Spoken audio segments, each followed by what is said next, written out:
Cool. Uh, how's it going, everyone? Thank you so much for joining us today. It's a not quite bright sunny day here in Brooklyn, New York. I'm getting an error. It says an error occurred. Are we good to go? Let me confirm.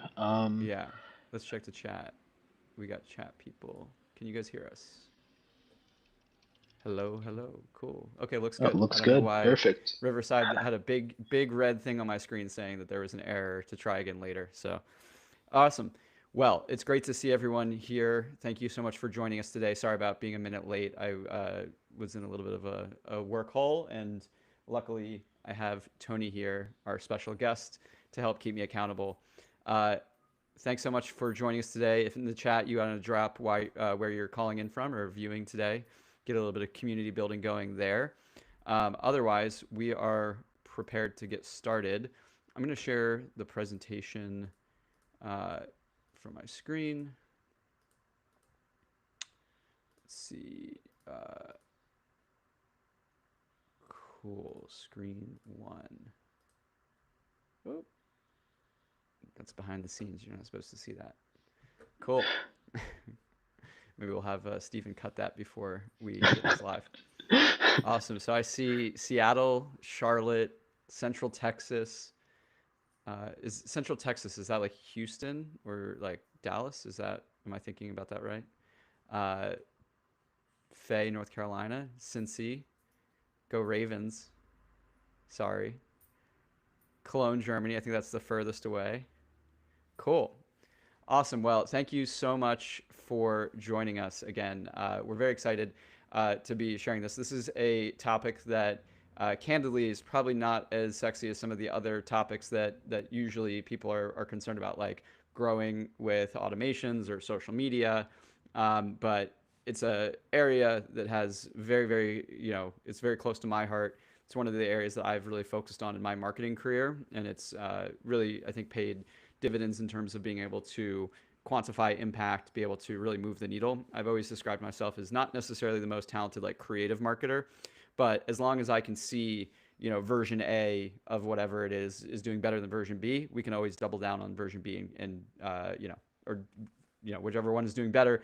If we can track that definitively, we can always double down and drive impact that way. And so that iterative approach of testing, testing, testing has always been really, really very valuable. And analytics empower all of that. So I'm very excited to jump in. We're going to try to keep this relatively kind of high level and pretty accessible. So if there's any questions that you guys have that go maybe a little bit deeper, please feel free to add them to this link. It's beehive.link/Q&A. If you just submit questions there, we will cover them at the end when we get into the Q&A session. But here's our agenda today. We're going to go over the key newsletter metrics to track when you're building your newsletter, some tracking tools that every newsletter should have on their site to give you all the data that you need. Some ways to segment the audience or kind of the practice of segmenting your audience to find deeper insights, analyzing subscriber behavior, and refining your content strategies. Last, we're going to close with some playbooks. I have one playbook here. I had planned to do a couple more, but I got pulled away to do some other stuff. So we'll probably include one or two more in the kind of after when we post this online. Um, this will be recorded, so when people end up joining the chat in 10-15 minutes and they ask if it's going to be recorded, we can all jump into the chat and say yes, it will be. You'll get the link to where we keep the recordings in an email about an hour after we finish up, so in about 2 hours. um, it usually takes a couple days for us to get it live. We clean it up, we make it pretty, we make the sound perfect. So uh, give us some grace there as we get that up. But if, in the meantime, you'll also be able to view some of the other webinars that we've done over the past 2 months if you're interested. A lot of really good stuff in all of those. So with that said, I think we're ready to get started. Um, yeah, sorry about this ugly little bar up here. I wonder if I can get rid of that. Yeah, there we go. Cool. Sweet. So, getting started. Uh, as far as this goes, we always start these presentations with a little bit of groundwork, and so this is going to be no different. If you've been to some of our other webinars, this will look very, very familiar, but we like to really lay the groundwork so that we're all kind of speaking from the same sheet of music. This is really, really critical hard work that if you do in the beginning, can be very, very useful as you start to build your newsletter. Everything kind of stems from these core principles. And so the first one is really deeply understanding your audience. So, when you're writing to the recipient, understanding like in your head, who is that person that you're trying to reach?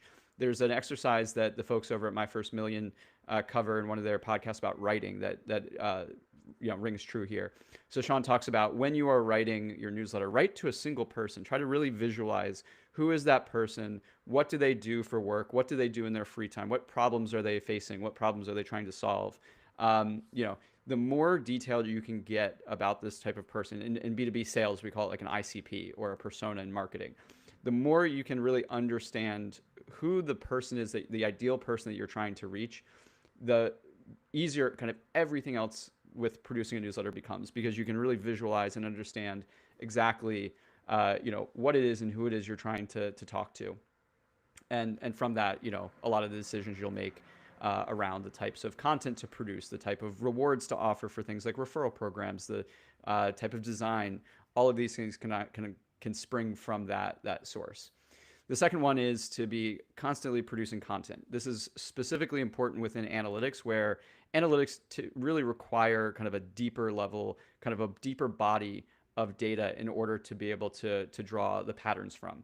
One data point is just a dot. Two dots is a line. In order to start seeing patterns, you have to have those three, four, five, six different data points. And so, just like with our other different webinars, consistently publishing and creating a habit out of your newsletter publishing is incredibly important. In the other newsletters we talk about, it doesn't really matter whether you do weekly, monthly, daily.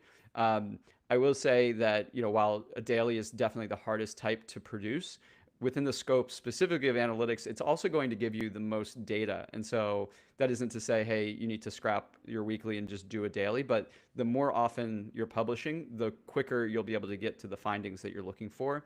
And so if you are doing a weekly, that's perfectly fine. And once you publish a couple times, you can get that data.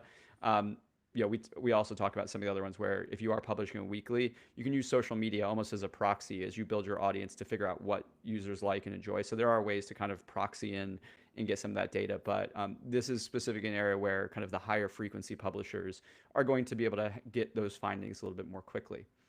Next is your newsletter niche. This is related to number one, but really, we like to say that the riches are in the niches. That's a famous saying. I didn't make it up, but it's true. The more specific and deep you can get on a specific topic or a specific niche within an industry, the better. There's a million and one newsletters about AI right now. And so if you're thinking about starting an AI newsletter, really the key to your success is going to be coming up with something that is novel, something that's in some sort of niche. So is it the intersection of AI and farming for Midwestern or southwestern farmers, a specific geographical area? That's a completely made up example, but like if you were to do that, you would have a very, very specific, not just who you're talking to in your audience, but you'd have a very, very specific like value proposition and scope. And so in that way, can be more helpful if you go deep, and from that depth, then you can kind of expand. Like once you've built your authority, you've built your audience, you will learn more about what they want to hear about, and then perhaps from there you can start building your media empire. And lastly, we added this last point last week. I think it applies here as well. Going deep, not wide. These tools that we're going to talk about can be a little bit overwhelming for beginners. I'm not going to sugarcoat it or pretend that they're not. So we're going to talk about Google Analytics. We're going to talk about Microsoft Clarity. We're going to talk about Facebook or Meta, analytics. These things are tools that are not typically used all that often by folks outside of marketing or outside of publishing this way. You may have never been inside of them, and so I would say just because we're going to have a couple different things that we're going to show, it's not necessarily required. You don't have to go and just set up this very complicated data collection operation within your newsletter. You can start with one. You can start with Google Analytics and just become familiar with Google Analytics and just start there and become comfortable there. And then as you gain your data sea legs, you can then expand from there and see how things progress. So with that said, let's get started into the real meat and potatoes. So the first one, we're going to start with the key newsletter metrics to track. Now, uh, if this seems a little bit obvious, we wanted to start so that we're all speaking the same language, but these are really going to be the 7 of the most important metrics that you want to be keeping track of. Of course, some of these are going to be very familiar if you're have already been publishing for a little bit, but we look at things like open rate, which is going to be the rate at which users open an email compared to how many were sent. Click through rate is the number of users who clicked an email after they opened it. And there's a small distinction here. A lot of times you'll see in other places something called click rate, which is very similar to click through rate, which I find to be a lot less helpful. Click rate is going to be the number of clicks by the total number of people who were sent a message. And so the way I think about it is no one's going to be able to click your newsletter unless they've opened it. And so looking at just the people or the rate of people who click after opening makes way more sense and is a little bit easier and more directionally robust. Is if you think about sending to 100,000 people, if only 50% of them open it and then 3,000 click it, your click rate is going to be half of that of your click through rate, and so that lower resolution of the data can make it harder to pull out trends. But just a little sidebar on the difference between click rate and click through rate. We'll use click through rate for this conversation. Conversion rate in the scope of this conversation with newsletters is going to be, generally speaking, the number of people who come to a sign up page and then end up subscribing to your newsletter. This can also be used in other contexts as well. So somebody taking any kind of action that you're trying to drive. So it could be a premium subscription. It could be selling a product. It could be simply downloading an ebook. It can be anything. But within this conversation, typically when we talk about conversion rate, we're going to be trying to discuss how you can optimize and maximize the number of people who are seeing a subscribe form and then signing up for your newsletter. Next, unsubscribe rate. This one's fairly self-explanatory. It's the rate at which people are going to click that unsubscribe button after they, open your email or before they open your email from the settings in their email client. We obviously want to make that as low as possible. Even worse than unsubscribe rate is its scary older brother, spam rate. So this is going to be the number of people who open an email or mark it as spam in their inbox, and we really, really want to avoid that at all costs. We want to minimize that because that can be really, really harmful for your deliverability. Growth rate is a little bit of a higher level metric. This is going to be looking at the rate over a specific period of time that your newsletter is growing by, or in a sad case, might be shrinking by. But it's going to be kind of the number of users you had over one time period compared to the number of users you have subscribed over a subsequent time period. That difference is going to be your growth rate. So if I have 100 users one week, I have 110 users the next week. The difference is 10. And so 10 divided by 100 is going to be 10%. So I will have grown 10% over that 2-week period.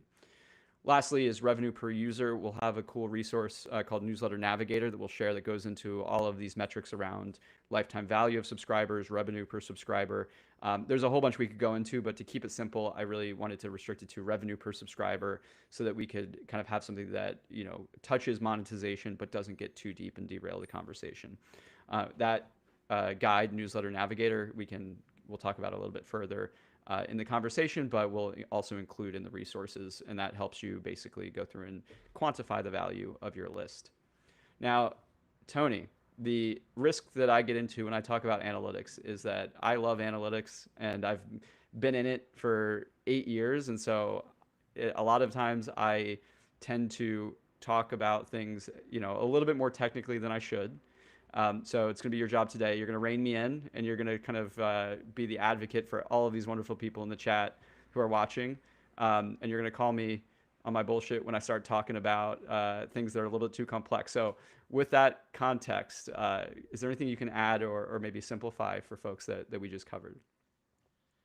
No, I think this is all spot on. I think what could be useful, EJ, is if you give people some healthy benchmarks for open rate, click rate, spam rate, things like that, so people know where they are right now, if that's directionally okay, whether it needs improvement.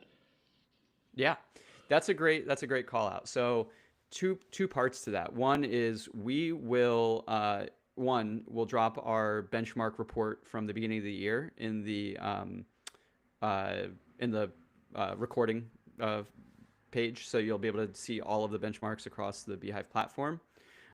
We will be um, also redoing that report for 2025. It's actually in progress right now. And so we'll have new benchmarks coming up. So generally speaking, I'd say anywhere above like a 30% open rate is going to be considered kind of a healthy level. It depends on the size of your list and the niche that you're in. So I've seen small newsletters with a couple hundred, couple thousand subscribers get up to 60, 70%. 50% would be really, really good, especially if you're kind of a larger newsletter getting into the several thousands or tens of thousands.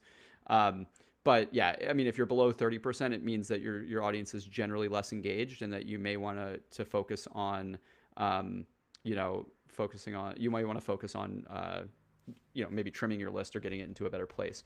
As far as click through rate goes, it really depends. If you have a newsletter that doesn't really have any links, that's purely just like the information is self-contained, you may have a lower click-through rate. It's just kind of the fact of the matter. If you have a newsletter that's kind of an aggregation of a bunch of links, then you might have a higher click-through rate. I think the average is right around 2 or 3%. But what I want to call out is that benchmarks can be a little bit misleading. I actually really don't prefer benchmarks in most scenarios, unless it's an area that I'm really working in that I'm very unfamiliar. In that benchmarks tend to be very, very broad. They take the average, so it's like you have the best performers and you have all the lowest performers, and you tend to have, if you're lucky, you can kind of have an industry breakdown, but still, you're kind of getting an amalgamation of like everything. And so, if your goal is to be a very high performing newsletter, saying that you're above a 30% open rate doesn't necessarily make you a super high performer. That's kind of, the average is almost like the baseline. And so what I prefer to do is um, I take the approach typically of just making my own benchmarks and just competing against myself. That's how I've generally tended to operate in the marketing space, and I would recommend that for newsletters too. So if you start sending your newsletter and you're getting a 40% open rate, well, great, that's above the average, but that doesn't necessarily mean you should stop there. If you have an 40% open rate, what's to say you can't optimize that and get it up to 50 or 60%? Um, you know, every website, every newsletter is totally unique. Your audience is unique, your tone is unique, your content is unique, and so uh, kind of simplifying it down to saying like a specific benchmark can be a little bit challenging. So I'd say always compete against yourself. It's almost like if you anybody played Mario Kart or any of those like racing games where you have like the little ghost that like shows you like your best time that you're like racing against in some of the different races. Maybe I'm dating myself. Sad day when like Mario Kart dates you, but I can almost see it like that, where it's like the ghost car is your own benchmark, and that's what you should be trying to beat and improving with. And if you're always competing against that benchmark, you'll never go wrong because you'll always be improving. Cool. Uh, how was that, Tony? Cool. Yeah, I feel like bringing Ghost Car Mario Kart references that ensures that it's like that I'm not getting too heady. Cool. Awesome. So within those metrics, if you're on Beehive, which I think many, probably most of you are, we do provide these metrics. I'll go back one sec before we get here. Um, why can't I go back? No, my arrows aren't working. You guys are getting a huge preview. I don't know why that wasn't working. We provide all of these metrics or most of these metrics to you in the Beehive interface. So if you click into a post, you can see the open rate, click through rate, unsubscribe rate, I believe spam rate.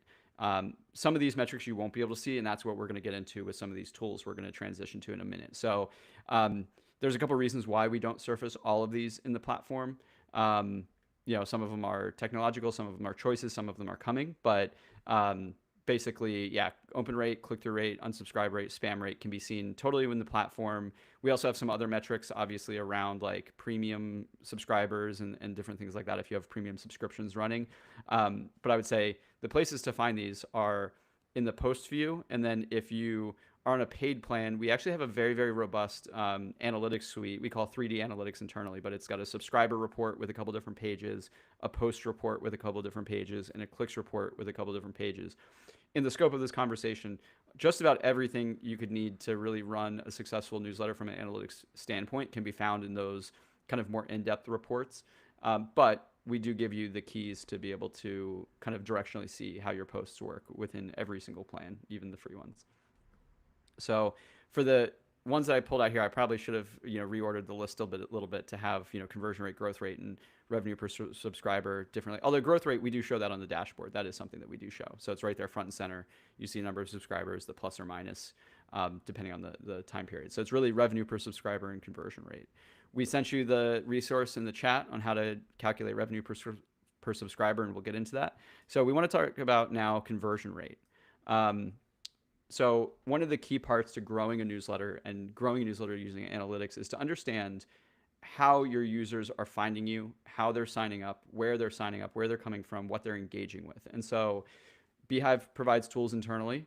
And there's also some other tools from these companies that are all free and also provide very, very valuable information. And so you might ask, well, why don't we just provide all of that information in the platform itself? It's a totally valid question. And the answer is basically because we are, in the grand scheme of things, not a huge company. And Google has spent 20 years perfecting their analytics tools and are the global standard and perform very, very well and are very robust. So instead of focusing on rebuilding a tool for analytics that would invariably be worse than Google Analytics, we opted to basically say, hey, we'll integrate with Google Analytics so that you can get all of the value from a tool like that without necessarily sacrificing whatever limitations we would necessarily have in building our own product. So Google Analytics is really, really valuable for specifically seeing the performance of the web side of your newsletter. So one of the differentiators with Beehive is that we not only have the best in class like newsletter operations where you can send and measure the performance of the newsletters themselves, but we also have these great websites that we deploy that are very, very fast, totally optimized to be found by search engines, and are built for engagement and providing the same tools and stuff that you're putting into your newsletters. We build those into the websites as well. And so Google Analytics can be deployed to show the performance of what's going on your website. That's weird. Sorry. Taking a pause here. Tony, I'm on my screen seeing where it says like go live, but then at the top it says it is live recording. So just verifying on your side that it is, Yeah, I you are think getting the there's a live. yeah, I think there's a glitch in Riverside where it says starting on my end, but we're definitely live, having conversations in the chat, so I'm not worried Yeah, about that. yeah. Okay, cool. Yeah, it says live everywhere. So okay, cool. Hoping that this isn't foreboding this recording not being recorded. That would suck. Um, Sorry for that little disruption. Just wanted to sidebar there. Okay, so Google Analytics can show you everything you want to know about what's happening on your website. So where users are clicking to find your content, if they're coming from social media, if they're coming from a search engine, how long they're spending on your site, how long how many pages they're clicking through. But one of the most important things is that with Google Analytics, you can set up what's called event tracking to be able to define essential basically goals and events that you want users to take. And so one of those is, of course, the subscribe event. Beehive inside, kind of under the hood, we have a built-in way for you to capture subscribers and basically tell Google Analytics when somebody subscribes through the site. We'll include those resources in the after call notes. We have a couple different tutorials, walkthroughs, as well as documentation that makes it literally just almost copy and paste, from the documentation to set this up. So couldn't be easier. But what that allows you to do is to be able to see, okay, I had a user come from Facebook. They clicked on my social post, and then they came to my Beehive site, and then they put their email in and subscribed. And so I know that that social post drove some impact. That's the type of analytics that really can help move the needle. When you're starting to see kind of in aggregate where you've had it on your site for a couple of weeks, you can see, okay, I had 200 people come to the site and I had 20 of them sign up, or I had 50 of them sign up. I had 70 of them sign up. And that then comes out to a conversion rate, which your conversion rate is the number of visitors underneath the number of subscribers. So if you had 50 subscribers and 200 visitors, it's going to be a 25% conversion rate. Now, we've seen conversion rates all over the place. I think the average on Beehive for our sites that we deploy is right around 40%. However, I've seen folks who really get into it with ads and really get very, very focused performing campaigns that get up to 60, 70%, which means like 7 out of 10 people hitting that site page are signing up. Some of these other tools here, I'll cover in a little bit less detail, but Google Search Console is a tool that allows you to see the performance of your website pages within Google's search engine. So every time you do a Google search, you see the page results. It's called a SERP, the search engine results page. Um, all of those links are ranked by Google to provide you the best response. Google search engine allows you for your own website to see how your different pages are ranking for different search terms that users are making and what those search terms are. So when we talk about analytics around SEO, Google Search Console is your place to go. That's a great jingle. I might trademark that. When you talk about SEO, Google Search Console is the place to go. We'll say that 5 more times. We'll make it stick. Um, from there, Meta and other ad platforms, they all have their own analytics tools. So TikTok has their own analytics suite. Meta has their own analytics suite. Twitter X has their own analytics suite. So if you do decide to run ads, usually that's going to be based upon where your audience spends their time online. You want to obviously be running ads where users are going to be found, but you may want to integrate the ad platforms analytics tools. We have instructions on how to do that for all of the major platforms. That's in our knowledge base, and we'll provide some of those tools in the call notes. And then the last one is Microsoft Clarity. Now, this one's a little bit unique in that not many people, I think, in the broad scheme of things, use this service, but it's an incredibly powerful service. I'm really, really bullish about, and we use a lot on our site. So Microsoft Clarity is what's called a heat mapping tool. We don't have a specific section about heat mapping in this presentation, but heat mapping essentially is able to show you where users spend most of their time on site. And actually, I'm going to take that back. I do have a section on heat mapping coming up, but we'll talk about it a little bit here. Um, they deploy a script on your site. There's instructions on how to do this, but they deploy a script on your site that basically records and tracks where users are spending their time, where they're scrolling, where they're clicking, how they're spending time on your site, in some ways similar to Google Analytics in that way, but Google Analytics is not a visual tool. It's not going to show you how far down on a page on average users scroll or where on the page they're clicking. That's where Microsoft Clarity can really come into play, especially when you start to play around with design, when you start to think about how long your posts should be on web. And unfortunately, there's not a similar type of tool, there's not a similar aspect of Microsoft Clarity for your emails, but as we'll get into in a minute, Beehive, we've built our own version for click tracking, and there's some reasons why we're a little bit more limited with email, but we have something that we've deployed internally for the emails themselves.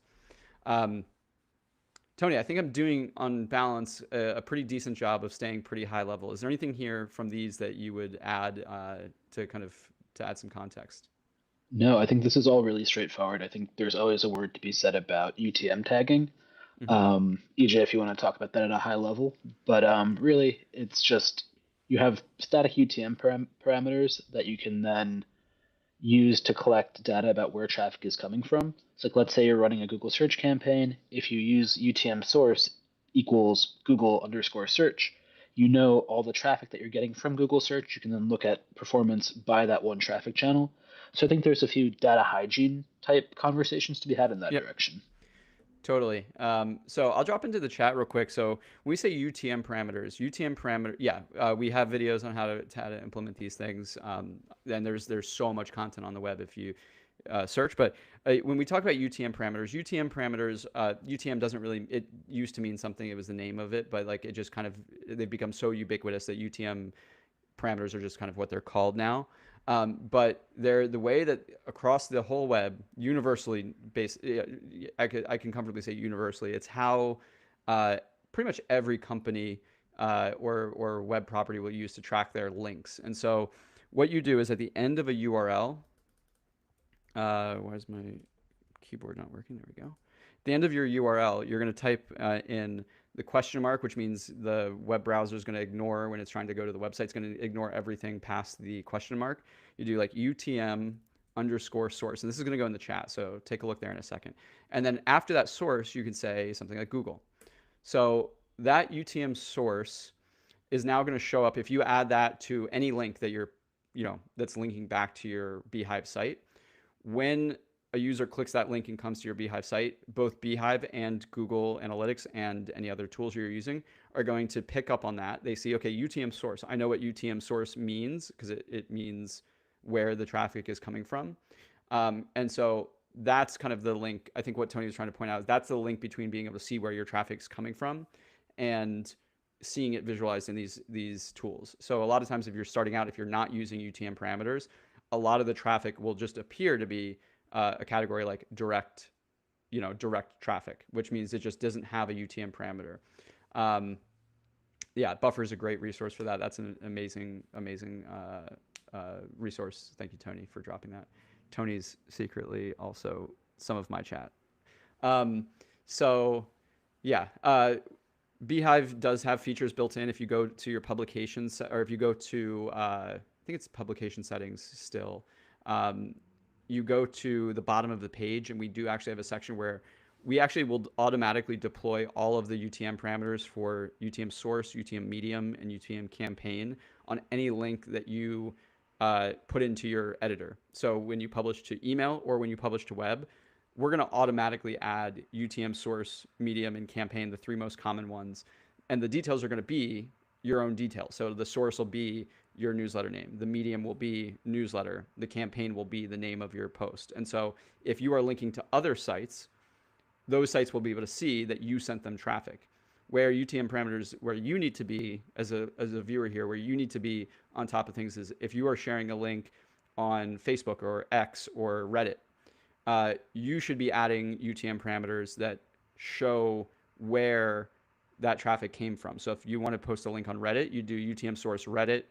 If it's an organic post, you might do UTM medium organic. Medium, as the guide I'm sure will describe in better words, but the medium is almost like the nature of the traffic. So like medium could be like paid or organic, or I mean those are the two most common ones. But like newsletter could be one because it's coming from like a newsletter organic. So newsletter, or sorry, it would be Reddit organic, and then you could even do just make up the campaign could be like the name of the subreddit or like the name of the post you're posting in. So that means when somebody comes to your site from that link, you're going to be able to see, okay, cool, a person clicked on the link on Reddit on this specific post and came to our website.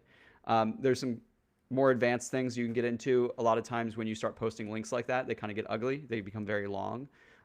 That's where things like link shorteners like Bitly and stuff come into play, where you can actually put the long ugly URL into the interface, and then it will give you like a very short, concise URL that doesn't have all of the UTM parameters. But when somebody clicks it, they'll be redirected so that when they end up on your site, they actually did come through the tracked link. Where do UTM parameters? I will break my rule and answer one question. UTM parameters are shown in a couple different places. You can see them at the subscriber level. So if you click into a subscriber, you can see, the where they came from in the UTM parameters details there. In the dashboard, when you look at your traffic, we have a table where it shows like where, how many subscribers you got from different sources. You can use UTM parameters in segmentation. So you can say, okay, show me users whose UTM source was X, Y, or Z. There's a few different places there. It depends on your use case, but they're pretty ubiquitous. It's an important metric to be able to see how people are using them. You're welcome, Kara. Awesome. So moving on, segmenting your audience. So this is where things start to get interesting. So most of these tools have ways that you can segment your audience. Beehive has segmentation. Google Analytics has audiences. There's a bunch of different ways you can do this, but essentially taking the next step. Once you have your metrics that you want to measure, you've defined what they are. So you have maybe those 7, maybe you have some more. Maybe you have time on page or something like that. You have your metrics that you want to measure. You have your tools that are collecting that data. Now we're kind of getting to where the rubber meets the road of how you actually use that data to create value. And so one level of that is through segmentation of your audience. Beehive has a whole engine for segmentation where you can define pretty much any characteristic about a subscriber, and you can create a segment based on that. So if you want to see, okay, show me all of the users who came from, Facebook. Show me all of the users who, clicked on a specific email. Show me all the users who have received more than 3 emails. There's a lot of these different ways you can basically slice and dice your audience into segments. And the same thing goes for Google Analytics and these other tools. You can say, show me users who came from a specific source, or who viewed more than one page, or who subscribed, who triggered this subscribe event. But generally, these segmentation or these segments fall into a couple different categories. So demographics would be, gender, age, things about the people. Those can be obtained. Google has some tools for determining those. Beehive specifically, we provide survey forms on our paid plan, so you can collect information about your subscribers that are tied to that subscriber. So you might run a survey saying, hey, like, what's your age range, and get that age range. You might ask, what your gender is if your newsletter has like a gender component, or maybe you want to run ads. You can ask that. Um, but demographics are going to be details about the people themselves. Can be very, very useful for things like ads when you're starting to run ads and advertisers want to know who you're talking to. It's also useful just to know who your audience is. You have that ideal persona. Does your ideal persona, um, fit the fit who you're trying to reach? Behavioral is the next one, which would be how are users actually engaging, or how are users using your site. So in the world of Google Analytics, it could be, show me users who have viewed four or more pages. If you have a big archive, you have a lot of posts, you want to see who are people who are actually spending a lot of time on my archive and spending a bunch of time reading a bunch of content. That could indicate that they are kind of high value users. And how you use this data then comes to the next steps. But that might be an example of a behavior, or just measuring, show me users who are subscribers, or who users who are not subscribers. So you can see how their behavior differs or what content they're interested in. Interest based could be showing, looking at analytics by different types of content tags, the type of content that users are engaging with. So do users engage more with posts that you post with a specific content tag, or a different type of content tag, or do users come from a post that talks about, if you're trying to get subscribers from Reddit, do they come from a specific subreddit more than another subreddit? Just two examples, but based on kind of the interest that a user has. Engagement level would be, I kind of, got ahead of myself a little bit, but engagement level would be basically, have they opened, multiple emails? Have they clicked a bunch of links? Is their click through rate above a certain amount? Have they not opened emails? That gets into when we're talking about unengagement campaigns, which we talk about in our automations webinar, if you want to go back to that one. Lastly, customer lifecycle is going to be, where are they in their journey? Did they just subscribe, within a couple days? Have they been a subscriber for months and years? Are they a paid subscriber yet? Are they just free and haven't upgraded yet? And so forth. So there's a bunch of different ways you can obviously mix and match these. So you can say, show me people who are, I want to know who is a subscriber, the behavioral part, and subscribed more than 3 months ago. So life cycle, you can really layer these together to get very, very specific. And the use cases vary, but the fact that you can do it is really the most important part. Tony, what are your thoughts on that? For sure, yeah.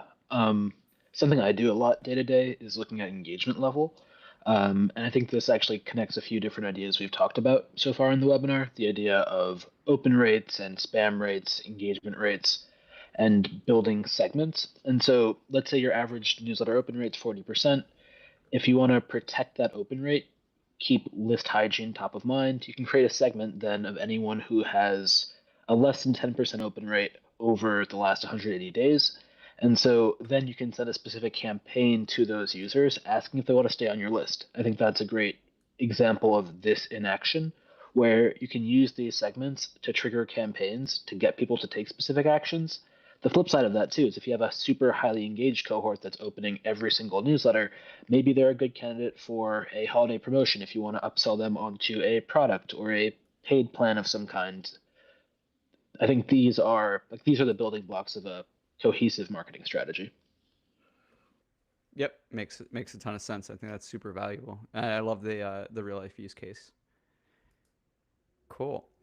So next, we get into analyzing that subscriber behavior. So uh, again, kind of moving down the progression step by step. You have your segments. You've identified kind of these different categories of users that you want to track their behavior for, or you want to just get some basic insights. This is how you then can take those segments and then apply them into real life. There's a bunch of different ways, but the image here is taken from the segments screen within Beehive, so you can see, these are various segments. I didn't include the names because a lot of them are just kind of nonsense or just like not meant to be, publicly facing, just like they describe the segment itself. It's not anything bad. It's just like doesn't make any sense. But the size, you can see, okay, this segment has 2,000 subscribers. Their aggregate open rate is 34%. Their click through rate is 4.7%, and their unsub rate is 50%. So this means that of this audience I don't remember exactly which one this is, but this is one that's like clearly not that engaged if they have like a super high unsub rate. And we probably wanted to know like why is this group unsubbing, or like what type of behavior do we see a lot of unsubscriptions come from this specific segment. But that's one example of how you can view engagement patterns. You can see, okay, I have all of this traffic coming in from Reddit. I have a bunch of subscribers coming in, from Facebook ads. How are they then engaging with my content over time? How does Facebook compare to Reddit with users? How does my paid Facebook ads traffic and subscribers compare to the organic Reddit subscribers I'm getting? Does one perform better or worse than the other? How is the rate changing over time? What do I want to move? It's like, do I want if you're paying for subscribers, you may have an expectation that these subscribers are higher engaged than the organic ones coming from Reddit. Maybe your Reddit folks should be more highly engaged because it's a very niche community. These are all questions you can ask, and basically, when you're kind of analyzing the data, it can give you some clues. It's a bit of like a detective job. You want to basically, you have a hypothesis, you have an idea, you basically set up your segment, and then you're able to kind of detect the clues, and from those clues, you can determine behavior and data and kind of the outcomes that you want to drive.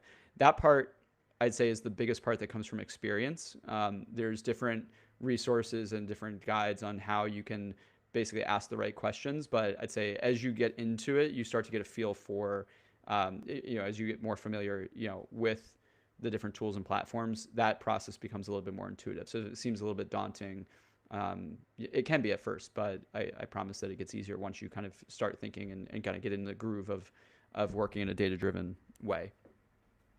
Content preferences is another way, so that you can say, okay, like whether you're collecting this data from users when they subscribe through a survey, or you're looking at content tags and doing it kind of more retrospectively, you can understand, how do users interact with different types of content.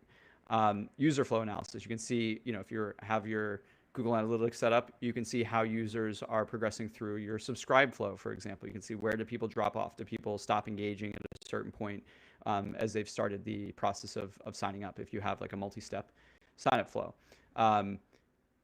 User flow can also mean, like, when somebody's reading your post, if you're using a heat map, like how far do most users read? Are there pages or posts where users read more or less? Do they, generally, do they like shorter versus longer content, and so forth? Retention analysis is a fantastic exercise for keeping your list clean. So understanding like how long your subscribers usually stay engaged. You can do that by seeing different time periods and where your engagement tends to drop off. And you can see, how can I engage users who have been around for longer? How can I engage them more deeply? Google Analytics is a great tool for looking at device and platform usage. So you can see, okay, how do most users access the web part of my site? Do they use phone? Do they use computer? Are they using a specific browser? Maybe a lot of my traffic is using, Arc, or a lot of my traffic is using a specific browser. Is there something that maybe provides some context for? Some of this stuff won't. Some of it's just interesting, and it's like, okay, cool, it's great. I'm getting a lot of traffic from Facebook, and most of them are reading it on their phone. Maybe that just says that, okay, when I make my content, I want it to be designed to be very phone friendly. It doesn't have to be some sort of like, grand, like, very complicated idea. I've already gone through heat map analysis a bit. That's super useful. Microsoft Clarity, can't say anything more highly. And then A/B testing, you can do this, through Beehive with the subject lines. There's also some tools out there that allow you to like A/B test your website itself. Some of them are a little bit more complicated to set up, or maybe cost more money. But if you're a little bit more sophisticated, or you're growing, that can be worthwhile. And I think Beehive does expect to offer more content-based A/B testing in the future. Cool. So the last step is you've collected all this data, you've made your segments, you've made your analyses, and now the last step is using that analysis and using the different tools that we've discussed to then take action. So that is now refining your content and your strategies around acquisition, around publishing, kind of everything. So From there, you can go and you can do content optimization, subject line testing, personalization, re-engagement campaigns, monetization opportunities, growth tactics. All of these things basically can flow once you have that foundation set up to collect, identify, and test hypotheses. There's the whole world kind of opens up to you. So content optimization, we've touched on it. Does your audience prefer shorter or longer content? Does that change their behavior? If you have a post that's normally 2,000 words, do you cut it to 500? Does that change the way users engage? Um, Subject line testing. Do people open certain types of subject lines more often than others? Do certain audiences open, different subject lines differently? And is that a good thing, or is that something you want to change? Personalization, survey forms, and collecting personal information is a great way to go through this using survey forms. Um, you can say, okay, do people respond more when I make the email way more personalized? Do they not? We also plan to deploy more personalization strategies around things like content. So you can like show, based on a custom field, you'll be able to show specific content or hide it or change it. Show this group of people this specific block, show a different group of people another block. That's coming down the road in the next 6 months or so. Re-engagement campaigns, again, that's keeping your list clean, churning people that don't engage, and unsubscribing them proactively, as well as rewarding or reaching out to your most highly engaged users and figuring out how you can make more of those kind of super fan types folks.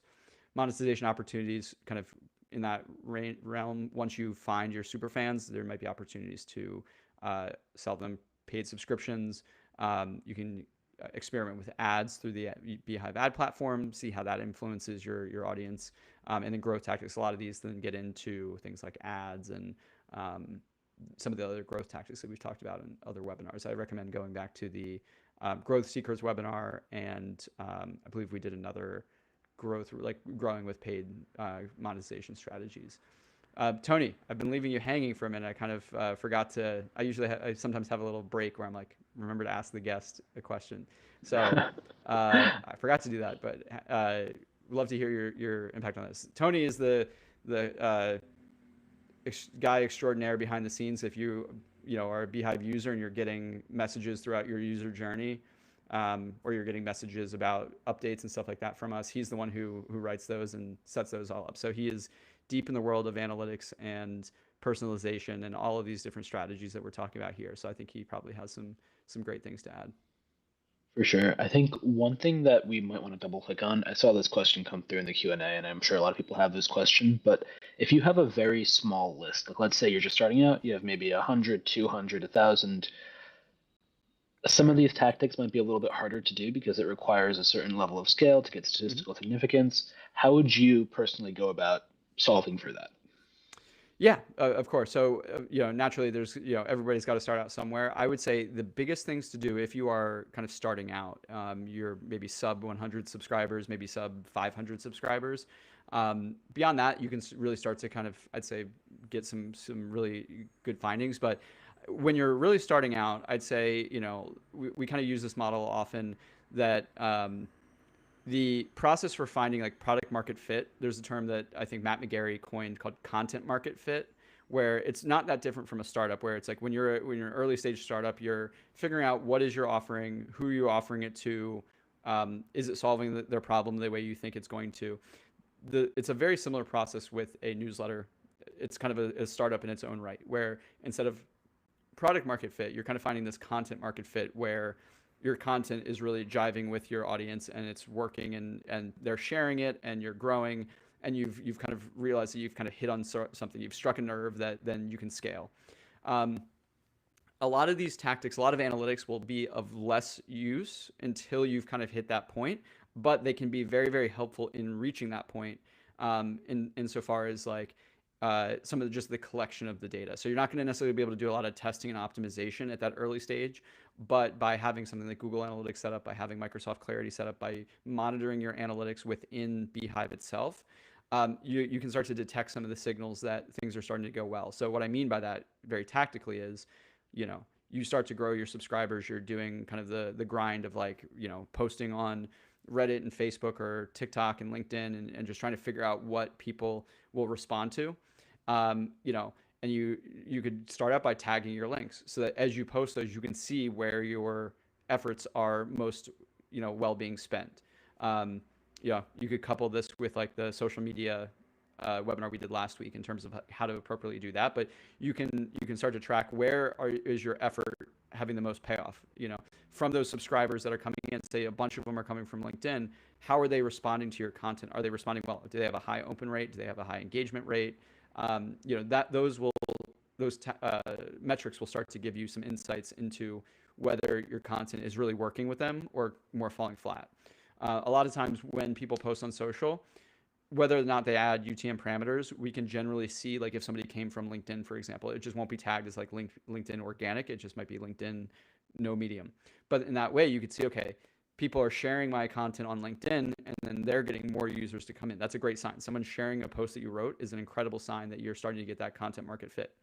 And so I'd say in the very, very beginning, it's a lot more heavily focused on the earlier parts of this presentation where we're talking about tracking, where we're talking about just monitoring. And you can use that monitoring in order to gauge those signals of success. And at the end of the day, it's like that foundational work. You got to have your audience in mind. You have to be publishing consistently. You have to have that content market fit. And then as you do all of those foundational things and you start to grow, everything kind of springs from that. But I'd say event tracking, so you can track subscribers on your website, understand where your audience is coming from when you're growing and while you're building, where are you getting the most traction, and then of course like the engagement rates with things in emails. Maybe that's like the highlight of the presentation of like what to focus on at a very early stage. I know it's a very popular, very common question. Did that answer? Do you think that answers the question, Tony? The way I that think you so. had it in mind? Yeah. Yeah, it came up in a few different ways, so I wanted to make sure we addressed it. Cool. Cool.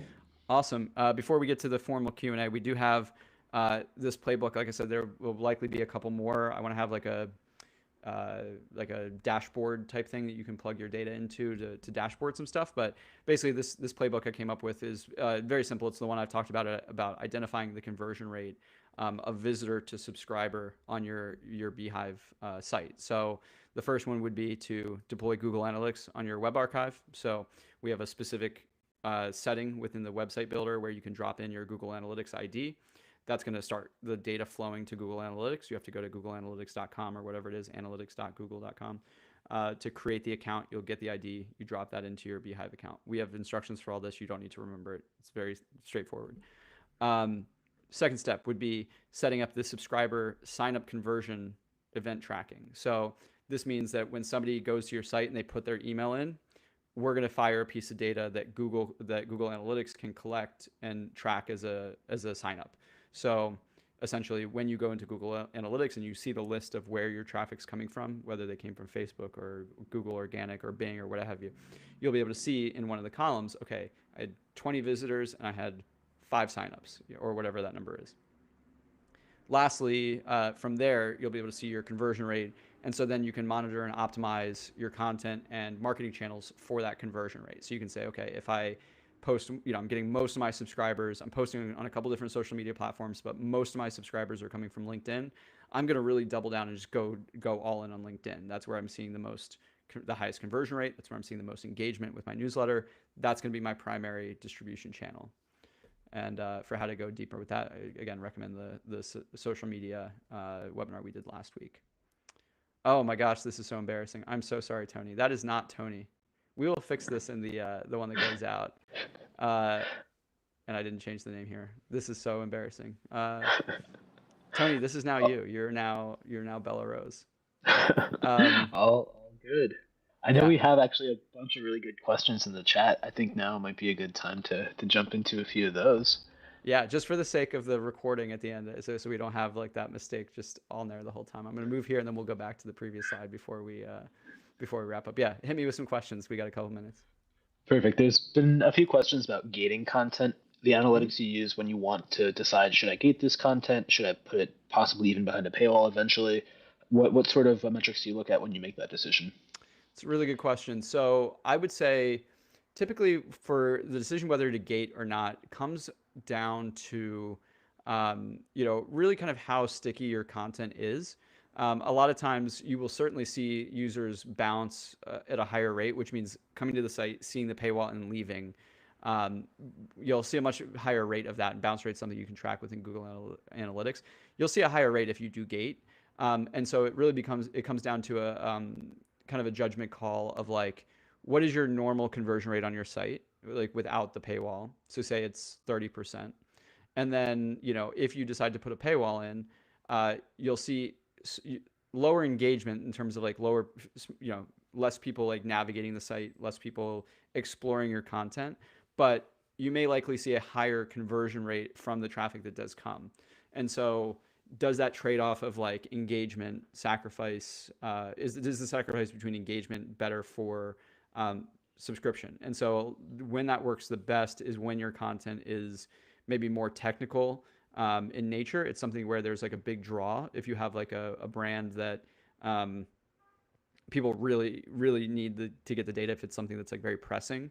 um, I think about examples like Big Desk Energy, CEO of Beehive, Tyler Denk, has a personal brand that he runs his newsletter through. It provides kind of incredible advice from the perspective of an operator of a high growth startup. A lot of people find that information really really valuable and prioritize it. And so when you go to his pages, I think you have to subscribe like right away. But a lot of people will do that because it's like the content to them is so valuable that they're willing to put that email in. And kind of the decision is, okay, if you're not willing to put your email in, it's a very low ask. If you're not willing to put your email in, then like I'm okay with you not being able to see the content. Um, so I'd say kind of unique content that's more kind of strictly unique is probably better. If you have like a site where it's like, you're aggregating a list of links or something like that, or maybe like a news roundup. Depending on the news roundup, you might be able to do it. But I'd say content that's a little bit like less unique or less original is probably not as good of a candidate for the subscriber break or requiring sign up to view. For paywalls, I think comes down to what is it that your users are paying to see. And that really kind of doubles down on like, if somebody's not willing to subscribe to see it, they're probably almost certainly not willing to pay to see it. And so almost like the same kind of equation of like, how unique and how valuable is this content?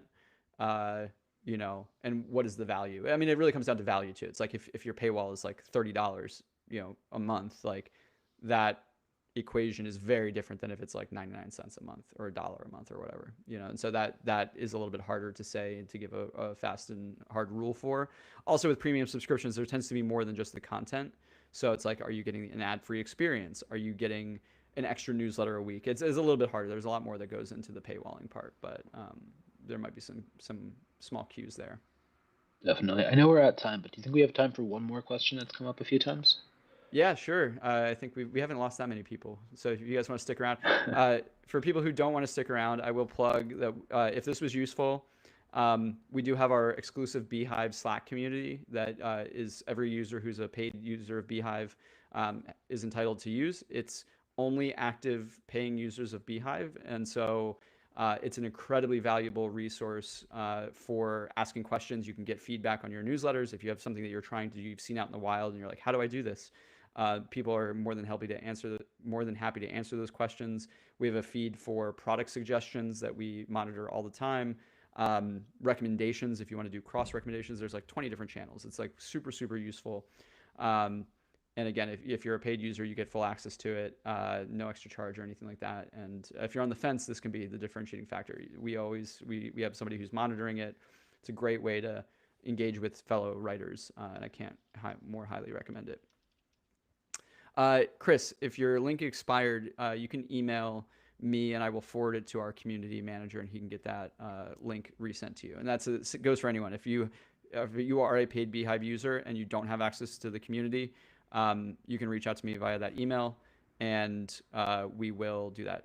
Ike, I saw you're hungering for the slides. We got you. We're going to send the resources in the autoresponder after this message. It'll be up in a couple days. It's not going to be up today, but hopefully by like Thursday, we'll have it live. But all of our if you click the link in that email, all of our other webinars are going to be listed there. You'll be able to see them all. If this was useful, I highly recommend jumping down there. So for anybody else who wants to stick around, we're going to go into like after hours bonus time. We have a couple minutes. Tony, you have the question?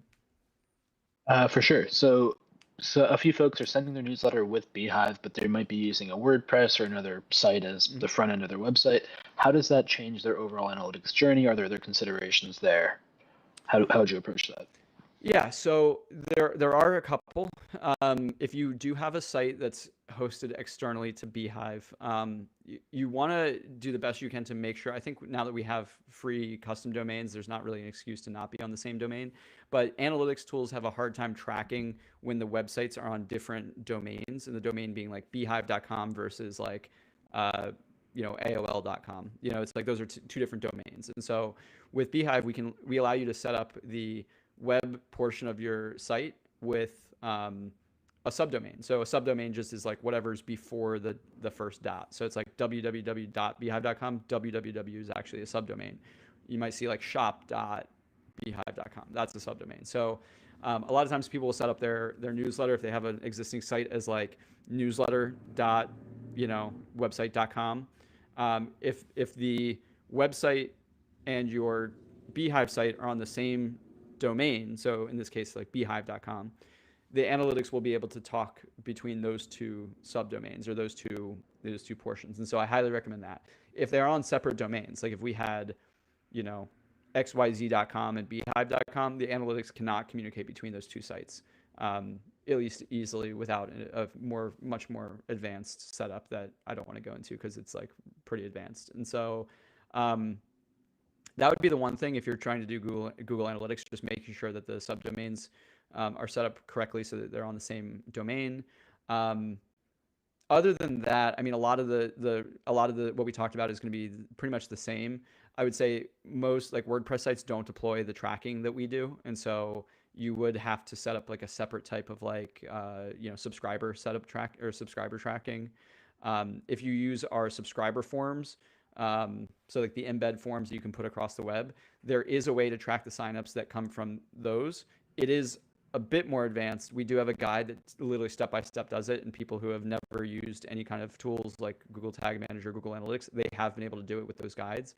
Um, we can include that link to the Google Doc in the uh, in the post as well. I'd say that's kind of an advanced level person, not quite as advanced as like the domain thing I just talked about, but it is a little bit more challenging. Um, but yeah, I mean those are the big things. I mean the analytics and the email tracking analytics are all within Beehive. That doesn't impact anything if you have a third party site. Awesome. Maybe one final question, EJ, and then we can wrap it Sure. up. Yeah. Yeah. So, one question that's come up in a few places is about content analytics. And so, we talked about how you can look at your overall newsletter performance over time, growth over time. But what if you are publishing across several different content categories? You want to understand which types of content drive the best engagement. How might you do that? Yeah, so there's a couple ways to do it. This is actually one of the questions I a little bit feared getting asked because I would say, uh, truthfully, we could do a better job surfacing this data on the web side of things. Um, I think that there are things that we could do, like deploy from the website itself to provide a little bit more data to Google Analytics to allow you to like sort by content tags, for example. I would love to be able to say you can go into Google Analytics and just basically see the different content tags and like the engagement there. It's a little bit more niche and more kind of technical and more advanced, and so that's why we haven't done it. We haven't really been asked about it. It's just something that as a marketer I know exists that could be useful. So on the website, it's a little bit tougher. Usually, you're gonna have to look and see like what the URL is of a certain post. I think we make it a good bit easier within Beehive in that within the analyze report, within the post report, do we surface content tags? I don't know that we surface content tags within the post report, but within the post report, you do get a bit more insight into how different pages are performing, how different posts are performing, how different emails are performing. I do expect that we will increase the kind of granularity. Like I said, if you're deploying content tags across your all of your posts, being able to then go through and like analyze those in a centralized way. I'd say right now the way you would do that, I believe you can filter by content tags within your post feed. So if you go to like posts, um, I'm waiting for it to load. I don't want to give you the wrong info. But I think if you go to the post, you can then sort or filter by let's see. Oh no, we don't. We have authors. We have free premium platform. That's something I'm going to flag to the team. I think that would be actually be really really useful to be able to surface content tags a little bit more deeply. I apologize that that's not something we have a clearer answer to. But right now, you'd basically be looking at URLs, and there's probably a way you can like associate different URLs with specific types of content, whether it's like a keyword you include in the URL of the post, or the name of the post. But that is something that I'm going to flag. This is a great call out. This is like literally how we've built the platform as we've gone. It's like we have questions from users that we recognize as being very, very helpful and realize that it's maybe not something we've released yet. And so then we'll go and add it. So keep an eye out for that. I'm going to go take that to the team. I think that would be incredibly helpful. Awesome. Yeah, I think we've Awesome. gotten through the big content themes, question themes. So there we go. Awesome. Well, thank you all for your time. I really appreciate your presence. I think we had about 60 people here, so that's incredible that we were able to talk about analytics with such a huge crowd. I know it's something that can be scary, can be complicated, intimidating, overwhelming. I hope that we did at least an okay job demystifying that. Hopefully, we did a little bit better than okay, but we'll be sending those resources and details in the follow up with the video. And really appreciate everyone's time today, especially those that stuck with us and went over. But yeah, thank you so much. You guys are what makes the dream work. If you are not on Beehive and you just decided to join this call, we certainly recommend that you check us out, sign up for a free account. We have a 30-day free trial where you can access all of these different tools that we've talked about today. And if you do have more questions, take the conversation over to the Hive. There's a ton of people who are in the Hive who can answer technical questions. We do monitor the Hive. We try not to get too involved because like we just wouldn't be able to do the important work. But if there's something where it's like a particularly challenging question, it'll get surfaced up to us. So thank you so much. Thank you, Tony, for joining, being such a great guest. You're the best as always. And everybody have a great day.